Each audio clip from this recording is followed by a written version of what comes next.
Welcome back to my channel. So, for today, I made a new squishy.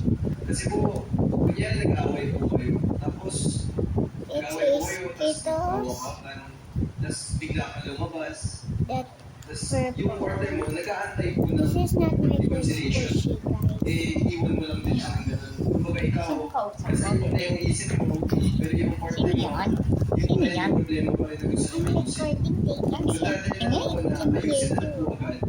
Magulo, kasi nakapopo ka, tapos together, ganun po. Kasi para sa akin, ako yung problema.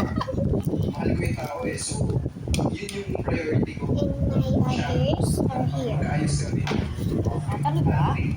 Para sa akin siguro yung latas mo na kumbaga sa nag-say parang sa nature My trait ko ladies. kasi kahit gano'n naman kasi yung away mo pagka yung alam naman natin na or parang nature trait na sinasabi ko yung magpapahali ko kasi ito sa akin meron po sa akin tinatawag ko tinatawag pagka Sige, kaya tayo muna tayo. overlooking ako Ay, nakikita niya na. Sinusubuan ka pa.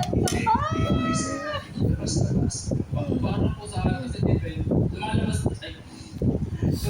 for po kasi lalo po pagka yung away ko magjowa, malala. Hindi naman po yung kasi para sa hindi naman po yung maayos sa agad eh. So that's Kasi all lalo lang po for yung today. kung So, see you next video. Bye. Saan po kaya